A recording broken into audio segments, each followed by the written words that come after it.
I was browsing YouTube recently for videos on atheism, as I occasionally do.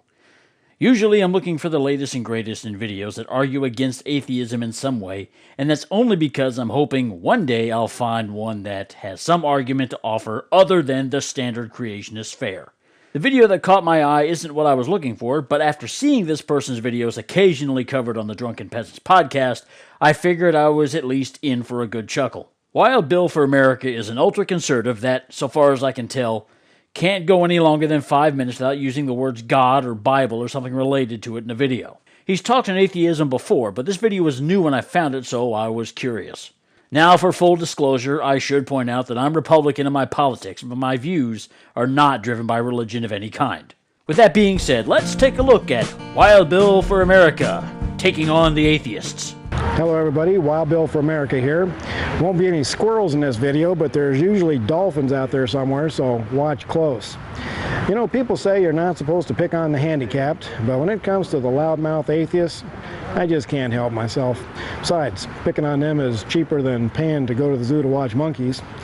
He opens with an insult. What a surprise. Way you can have fun with atheists. Allow them to recite their memorized spiel about how there is absolutely no evidence for God, and then ask them about life on other planets. I have yet to meet one of these atheists who isn't absolutely convinced that there are alien civilizations out there somewhere. Mr. Bill first decides to harp on the fact, and I did say fact, that Bible bangers and Jesus creepers can't provide evidence to prove the existence of God, and tries to cleverly, and I use that term loosely, cleverly counter the question with the question of alien life, as if the two are on equal footing. They have genuine faith that out there somewhere are Vulcans and Klingons and whatever, and someday we're going to meet up with them and we're all going to play with our spaceships. Did he really just say faith? They have genuine faith. Oh, Mr. Bill, I see what you did there. Someday we're going to meet up with them and we're all going to play with our spaceships.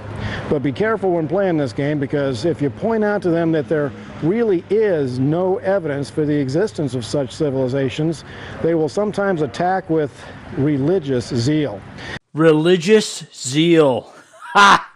Way to use that creationist wit, or at least half of it. So then Mr. Bill gives us this gem. You see, in the world of atheism, also known as spiritual retardation, it is absolutely impossible for God to exist in spite of thousands of years of eyewitness testimony, archaeological, historical, and literary evidence. Thousands of years of evidence for God? What evidence? Mr. Bill doesn't elaborate on the so-called evidence. I can only presume he's talking about the evidence they always cite. Literary probably means the Bible. This is the number one thing on the creationist argument playbook. Because it's in the Bible, they always say. Atheists don't believe in God or gods, so to use the official text of a religion to prove the point is meaningless to an atheist. Any discussion on the subject, whether creationist is prohibited from citing the Bible, will be a short one. Eyewitness testimony probably refers to near-death experiences and so-called miracles. Near-death experiences are suspect since they can't be verified.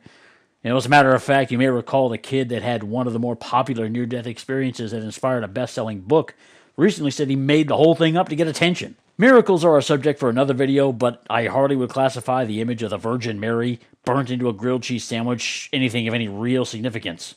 No lie, whenever one of those things is reported, there will be 100 of them for sale on eBay in 24 hours. And even though there is no such evidence for extraterrestrials, atheists say that it is impossible that we are alone in the universe. Now, while there isn't physical proof of alien life, it's a mathematical impossibility for us to be alone in the universe. Have you not seen how large the universe is, Mr. Bill? We are but an infinitesimal speck in the cosmos. Okay, so to follow Mr. Bill's logic, his all-powerful God created all of this, and then took a week creating and putting life here, and here only, out of all of this. Okay, Mr. Bill, whatever makes you sleep better at night. So the video heads into its ending, and Mr. Bill throws out a couple more insults and says God reaches down and sometimes makes those heathen atheists see the light, and closes with the conclusion you might expect. All in all, the only thing unique about Mr. Bill's video as an argument against atheism is the copious amounts of snark he injects in his comments. Other than that, nothing to see here, much like his argument and his God.